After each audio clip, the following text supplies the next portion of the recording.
Hi, Mike. Steve, what's going on? We've been having a few technical difficulties, but I think we got it taken care of now. I think we're going to be okay. I think we're going to be able to tell the tale. And I'm still jealous that you're in Southern California and I'm in the East on the East Coast, in the Northeast. Steve, I can't blame you. You know, I haven't changed in the last 10 minutes. I still feel the same way, but you're unwavering. We started talking about, and we'll just start all over again, about you growing up on the North Shore. You're from Marblehead, and Right. you had to put up with all the classic rock like I did growing up in the Worcester, Mass area. And then all of a sudden the change started happening, and you felt it happen. Yeah, I mean, you started getting little pieces of evidence that there was something changing towards the end of the 70s. And again, this was like barely, post Star Wars me. I was probably like, 12, 13 years old. And when you start to hear, the Clash, or you start to hear Jim Carroll singing about people who died on stations like WBC, and by the way, which I never, up until seeing the recent documentary that was made about that station, didn't realize its significance both in musical history and American politics. Which was a revelation unto itself, and now things make a lot more sense. So everybody should see the WBC. Yeah. But when you started hearing those elements, and then seeing, people like, again, the Clash or Bowie or Gary Newman on the covers of Cream magazine or Trouser Press, when I was, when I went to the local Stop and Shop with my mom, and no, Mom, I'm gonna hang out here and read these magazines about things that I like have a hair of understanding about. There was something that was speaking a lot more directly to me.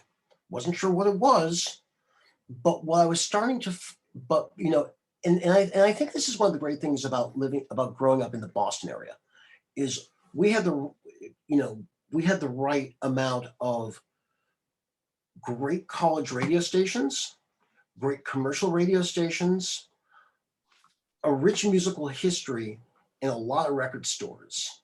Yeah. And one of the places I really attribute, to my, musical predilections was going into Newberry Comics. Yes.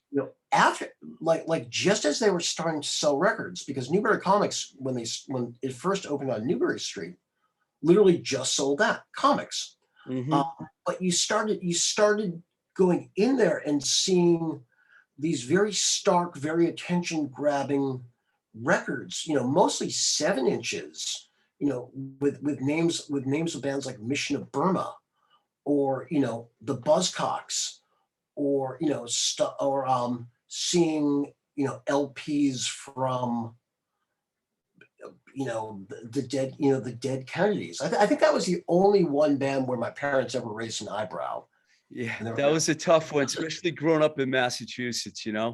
Yeah, but that was it, and they were still cool. They were still relatively cool with it. But I think there were two records that were really super impactful for me. And this is of course after I had plunged into the new wave. Gotten my first Devo record. Was starting to plumb around things, like Bowie, like Newman. All of a sudden I see this record by a band called SSD Control, and on the lower part of the cover it said, "The kids will have their say." Yeah. And if ever there was sort of a iconic grab you by the lapels image of challenging, almost like just a challenge to authority, it's that image of those young men charging up the State House steps. Fantastic cover. Yeah, like Phil and Flash. I mean, that Phil and Flash photo is absolutely incredible. So it's a combination of that, and then getting my hands on the "This Is Boston, Not LA" compilation, which came out through Modern Methods Records, which was a label that was actually run by the people who owned Newbury Yeah, Comics. Mike Dries, yeah, and those guys, yeah. Yep, Mr. B, Mike Dries, and these are things that sort of shattered my world. And of course, you know, once you open that door, there's no turning back, because all of a sudden you're hearing something that like directly speaks to you, directly speaks to like being, you know, like barely teenaged, you know, typical, like full of fear, anxiety, and seeking some sort of, you know, affirmation. Um, and what was very quick to happen to me was I was able to connect with, you know, people like, you know, the now sadly departed Chris Corkum, who had a radio show on WMWM in Yeah, Salem. Salem State Right. University, yeah. Yep. And, you know, literally because, you know, by calling up the DJ, because you could do that, Yeah. um, the guy became my buddy. Also, you know, meeting a guy named Al Quint, who had a mimeographed fanzine, not like a Xerox fanzine, but like, remember mimeographs with They like, smelt really good. I used to like smelling them. They smelled nice. okay, now that explains a lot. But like, yeah, he had a mimeographed fanzine called Suburban Punk, and meeting up with Al, and you know what I found was, all of a sudden, here's a couple of guys who were extremely inclusive, and you know, and that was something that I think echo, you know, that was sort of a calling card of, you know, punk and hardcore for me, was all of a sudden like, here's your entree to a new tribe, and here's a place where you're not only welcome, but you could earn a position, you get a seat at the table. Right. And you know, I wasn't, and we'll talk about, you know, getting into you know, starting a fanzine. Yeah, But what one thing I wanted to mention, I sorry to interrupt, but I heard in an interview that you referred to yourself as a second generation Boston kid. I can't remember what interview, Sure. one of your interviews, referring to the part of the whole 80 to 84 hardcore scene. I could actually relate to that because I didn't see SSD until 1984 at the Olympic Auditorium in LA. So I never even saw them in Boston. And by then by that time, they weren't even a hardcore band really anymore. They opened for Suicidal when I saw them, and they were doing more of a hard rock show, you know? So that was their second to last show in LA, because I think that was still when they were doing the How We Rock stuff. yeah, How We Rock, yeah. Which is a hardcore record. Like, you know, it gets a lot of stick, you know, because the cover may look like Judas Priest's point of entry, and the back cover may look like, you know, AC/DC's For Those About to Rock. They just did slow down a little bit is what I meant in their style. I felt the same way because I never got to see the Freeze either. They were like one of my favorite Boston hardcore bands, but I missed them, you know? So your quote was very poignant. I could relate to that, you know? Yeah, because I think by the time I got involved and started seeing shows, which were around the end of 1982. That's actually still pretty early on. Right, but the, you know, the foundation had been built. You know, for instance, like I missed, you know, Gallery East and Media Workshop, but you know, you had people like Al Baril, you know, a step, you know, with probably taking the lessons of, you know, his pal Ian Mackay, and really like going to town and starting to build a scene in Boston. You know, at that point, like there already was a forced exposure. You know, there already was a frontal assault fanzine. There were already, you know, there was already a flip side. We were just starting to see maximum rock and roll. So, and bands, you know, bands were coming through on the regular. So you would, you know, I remember one summer where it was like, you know, here's the Dead Kennedys. The next week it's Minor Threat. You know, a couple weeks later it's Negative Approach or Husker Du. You know, so you know the road was already paved. Right. we just got to step on, you know, a pretty fresh, bit of concrete. You already started talking about your magazine, XXX magazine, and in your association with Al. You guys were like really the writers that a little later on, when you became more established in the mid 80s, that I was actually paying a lot of attention to and reading your things. And then when I started Giant Records, you guys like wrote about all my bands and stuff. So I mean, and you know, I mean, so you guys as a writer, I like totally respect what you guys did as writers, because you like really brought the scene up more. You know, we had Maximum, Flipside, and all those magazines, but I'm talking about a Boston kind of thing, you know, along with Forced Exposure too, as well. Forced exposure. I mean, I think forced exposure, you know, sort of the first six issues are absolutely instrumental in documenting the early days of Boston hardcore. Um, and I think that's where people like Al or Al and myself sort of picked up. Uh-huh. You know, Forced Exposure would go on to cover other kinds of music and sort of more more punk or hardcore adjacent kind of bands. Um, you know, we've I think Al and I, you know, focused on what was getting us off at the time, which was an already established hardcore scene. And you know what was also, you know, at least for me, because I'm still the kid that never threw away his Kiss records, was I was also, you know, as things got maybe heavier or weirder sounding, um, I didn't personally have an issue with it. You know, it's funny. I remember for one birthday, um, Al flipped me a copy of Venom's Welcome to Hell. Well, all of a sudden, you know, as like totally, you know, ferocious as a band like say Discharge was. Al's We favorite band. oh abs and still absolutely one of my Yeah. favorites. Um, you know, all of a sudden the world became like a little bit of a different place. And you know, it didn't matter if it was singing about straight edge or Satan, more or less, because the Satan stuff was just fun.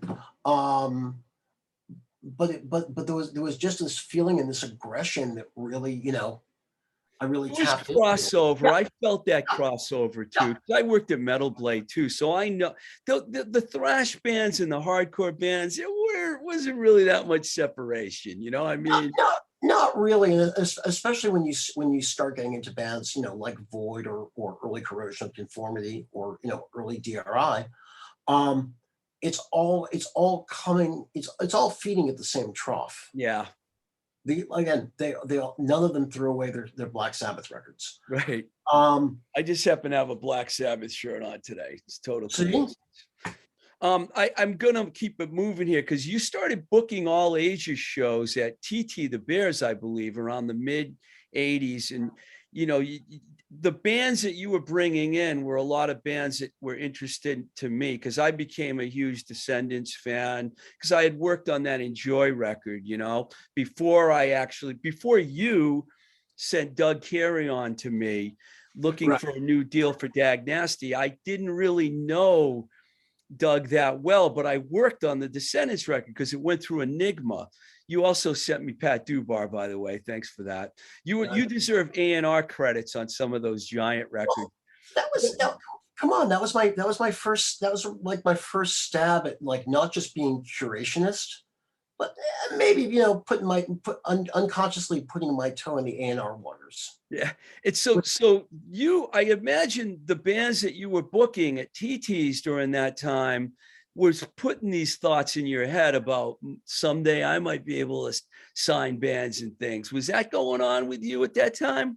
No, ignorance was bliss. You know, I was literally it literally spoke to, I think one of the unwritten rules of hardcore, which is when you get in, you get a job, and if you're not playing in a band or putting out the records, you know, then you're putting on shows or you're creating a fanzine or you're you know or you're basically some sort of support staff.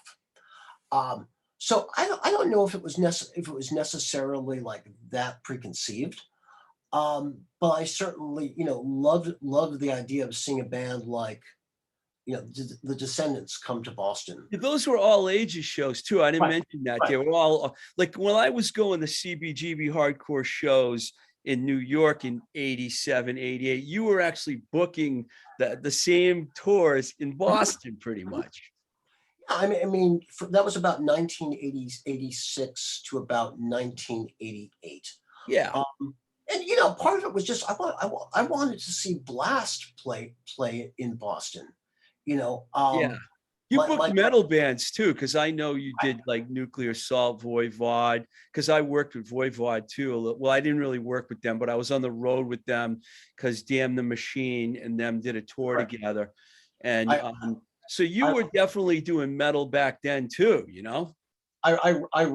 ironically, working for Century Media, I occasionally do some work with Voivod still, and they are absolutely, one of the greatest bands that ever Yeah. walked the land and still make great records. But yeah, I mean, I was, in unconscious what, and that's the great lesson I think of, where we all come from is we were granted license to do whatever the fuck we wanted. Punk or True. hardcore to me is synonymous. People say, "What is it?" And I'll say, it's you literally are given the license to recreate and reshape the world as you want to see it, as you want to hear it, and as you want to live it. And that's, and I found myself in many situations where I either somebody was looking for somebody who knew something about that kind of music, or I pushed my way in.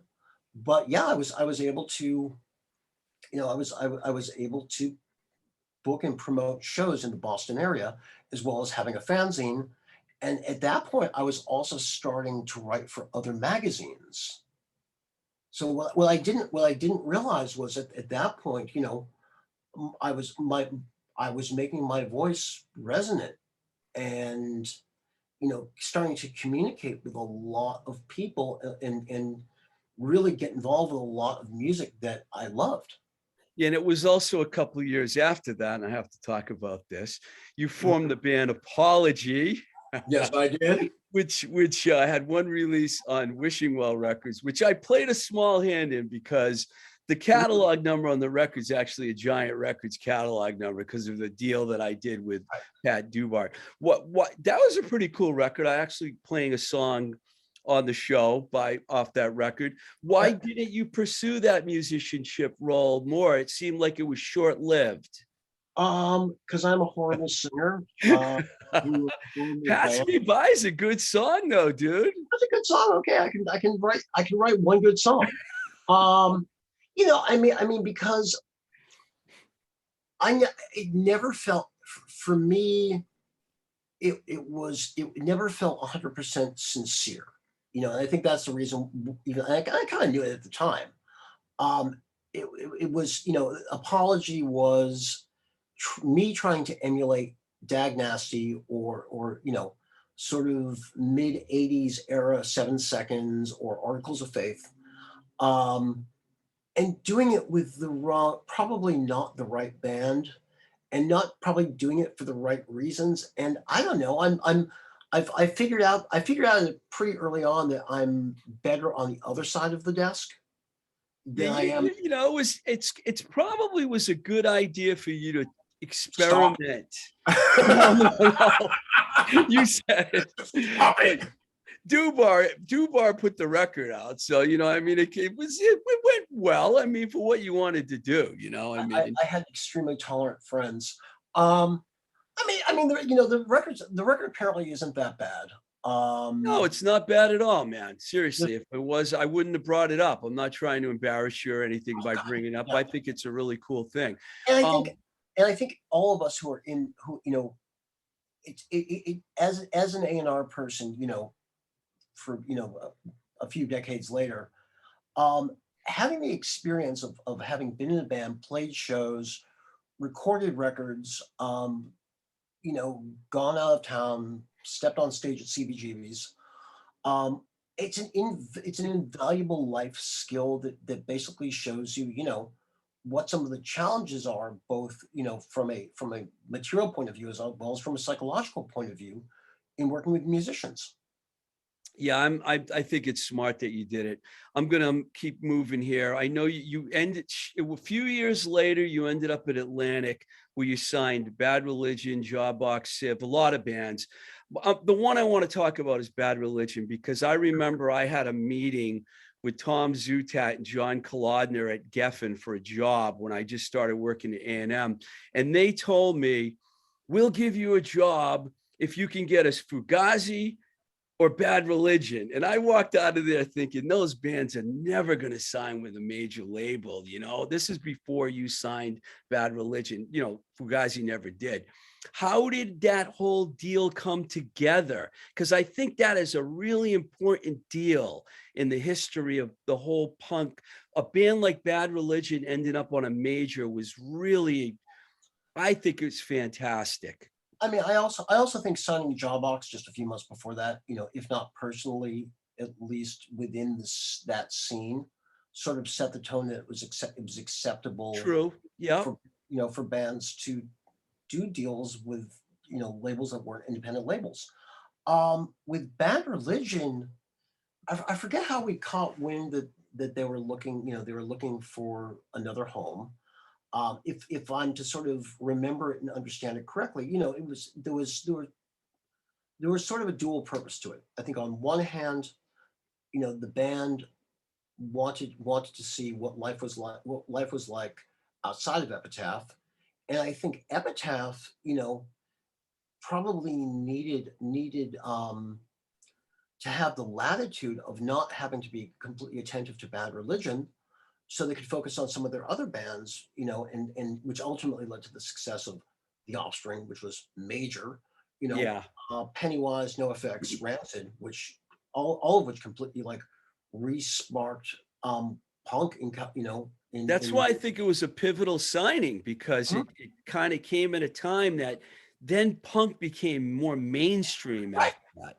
right. You know, 1991, you know, wasn't necessarily the year that punk broke. It was more like, you know, 1994 became the year punk broke.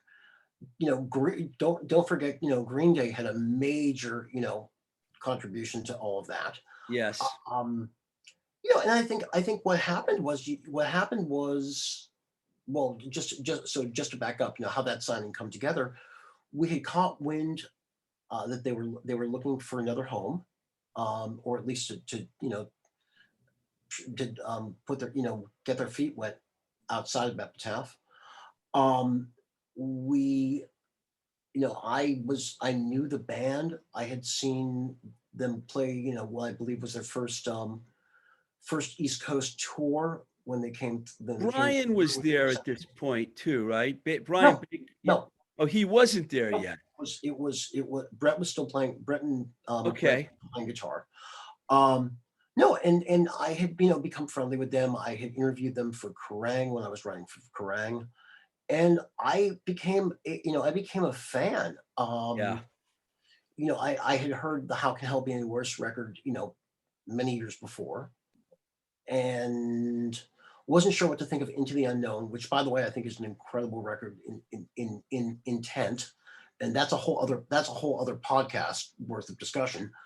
Um, but you know, when they came back with Suffer, they came back with a vengeance, and that really is, you know, it's that record really re-sparked things in a major way, not just for Bad Religion, but for the scene itself.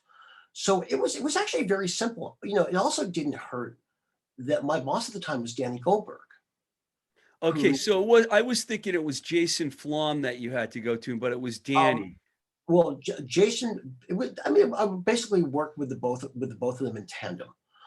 Jason was the head of A&R at that point, Right. and Danny Goldberg, you know, was effectively the president of Atlantic Records. Yes. And, you know, obviously, Jason has a fantastic, history and is truly one of the great A&R guys on one hand, but you also had Danny who, came off being the manager of Nirvana and the Beastie Boys and Mhm. Sonic Youth and Yeah.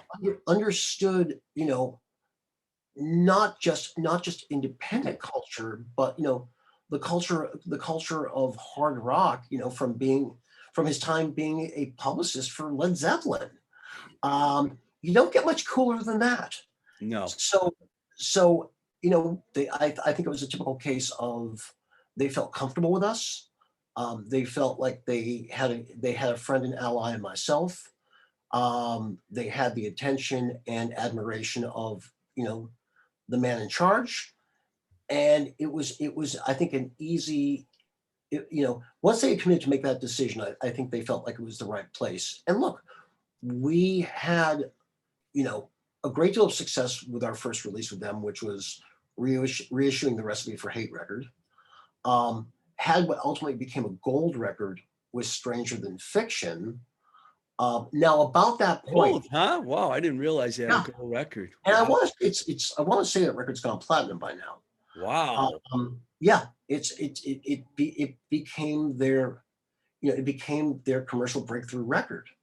Um, no, Brian came in during Stranger Than Fiction. He had Um, to do Junkyard first before he made the big leap to well, look, I'll defend a band when you have a band that has members of the big boys, D Crime, Minor Threat. I gotta thank you on that record. I'm joking. I went to see Junkyard. I was hanging around with a lot with Brian at that time. I wasn't against what he Yeah, was doing at all. You have to have an open mind, man. well, they also sounded like Rose Tattoo. Yeah. And you I- mentioned the Big Boys. They're like one of my favorite bands. But Fun, Fun, Fun is one of the best punk rock songs ever. the big boys were a band that spoke multiple Chris was languages. in Junkyard, right? Chris. Yeah, yeah, Yeah. and the big boys again, just as just to take a little side step here.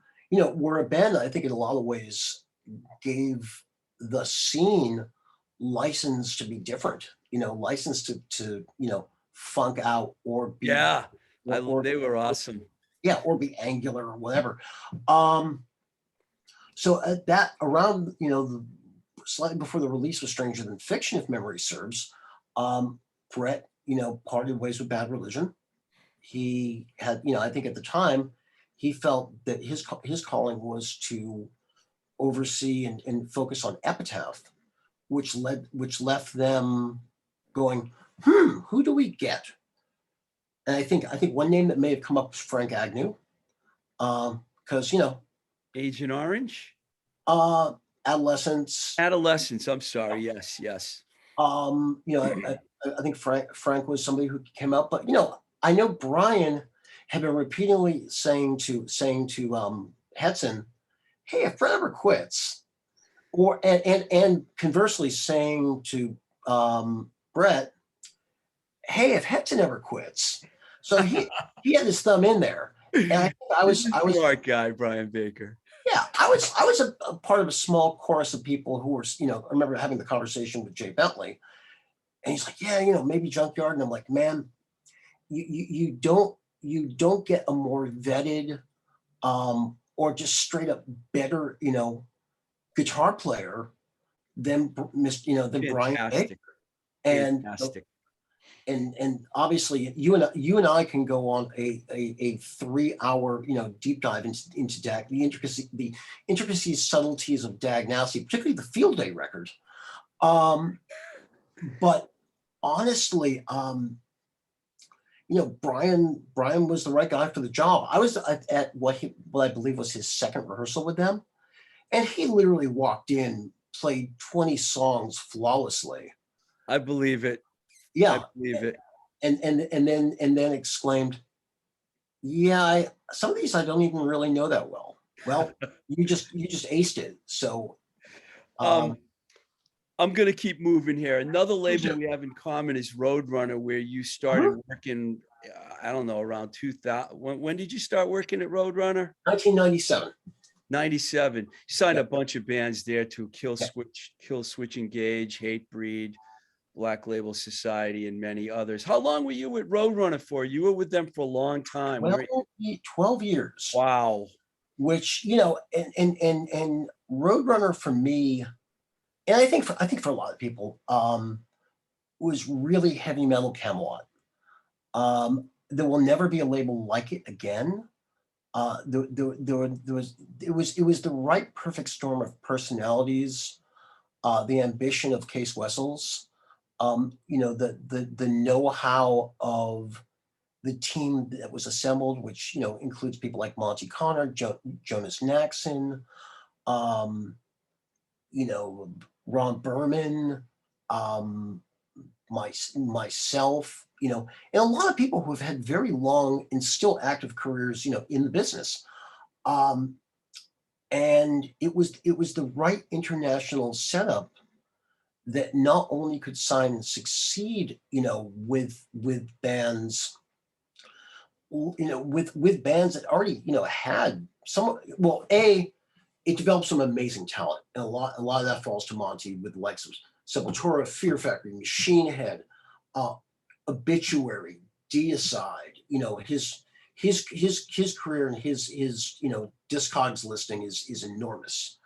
But we were also able to take a lot of bands that that already had like existing bases and really take them to another level. I think we certainly did that with Opeth, who, I'm still blown away and honored to, have my name on two of their records.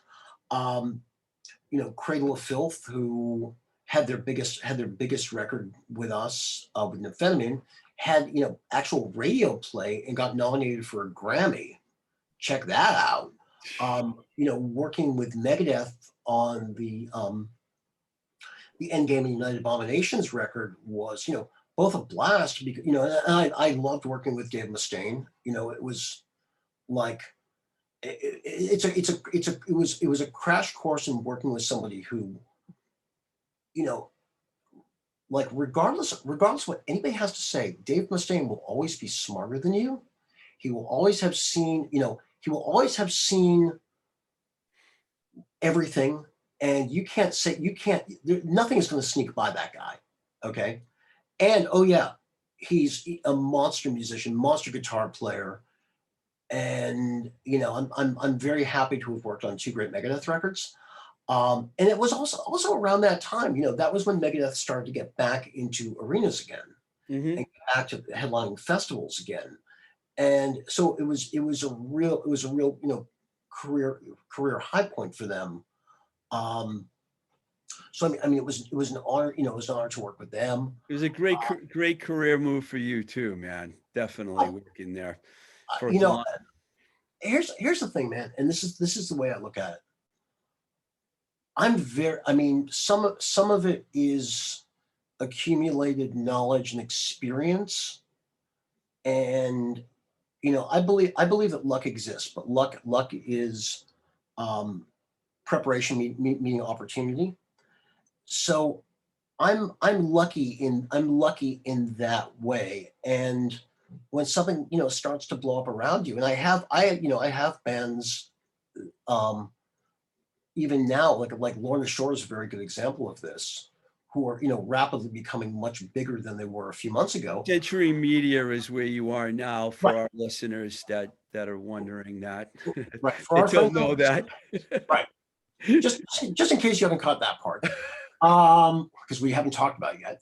But yeah, man, I'm a lucky passenger, and I think that, there's I'm still humbled. I'm still humbled by it, and I'm still humbled by being in the presence of great artists and great music. Yeah, I think you've done a fantastic job with your career, and I'm happy to say I know you, and I met you way back in the '80s, so we go way back. Um, so Century Media, what exactly are you working on right now? Um, a pile of records. Hold on. Let me find my active list.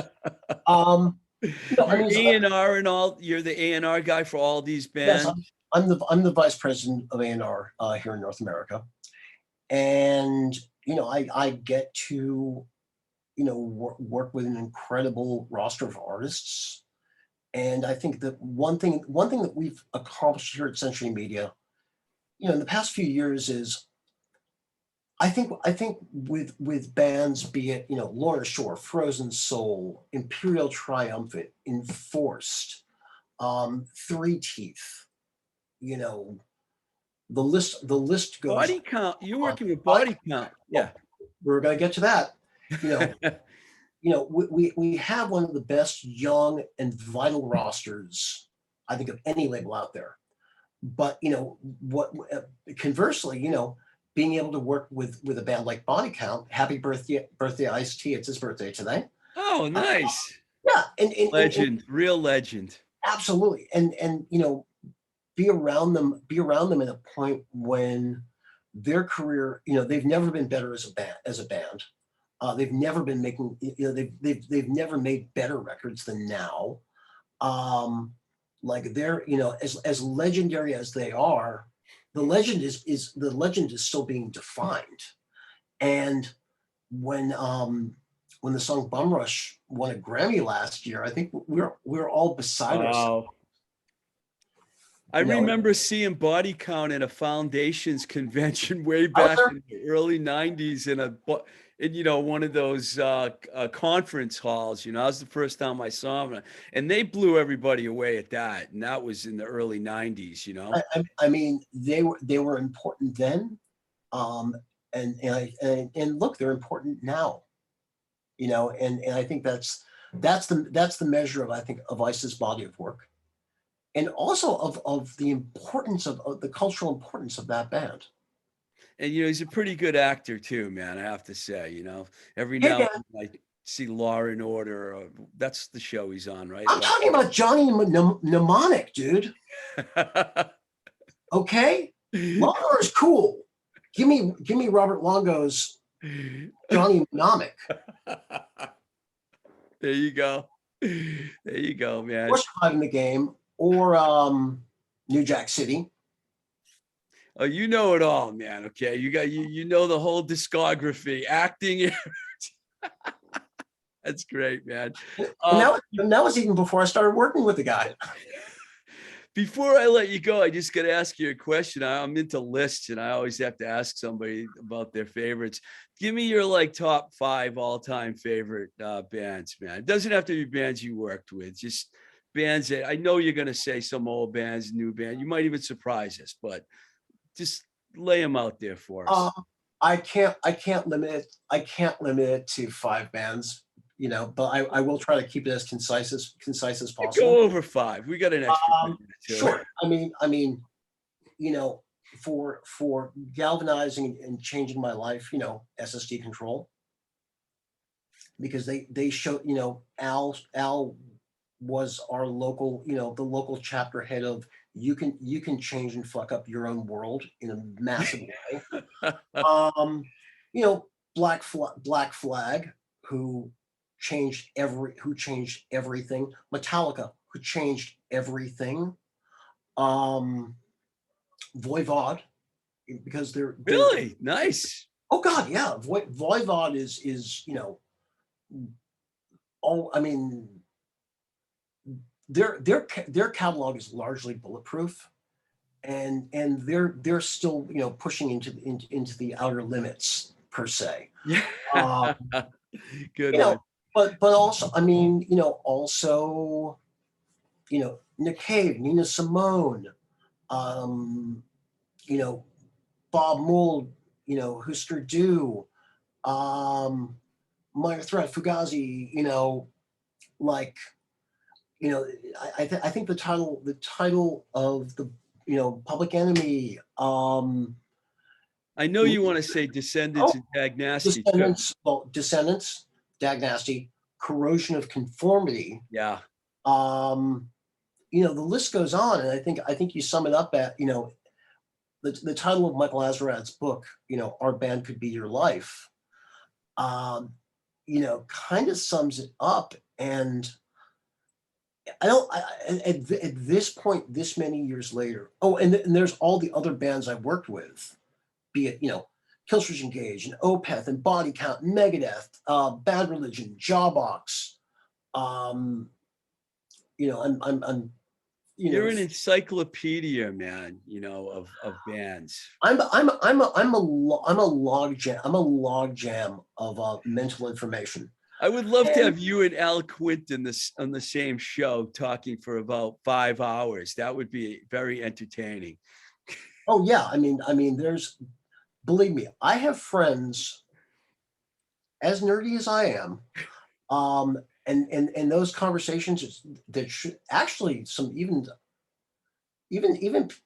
a lot of artists I work with, who are, surprisingly big record nerds themselves.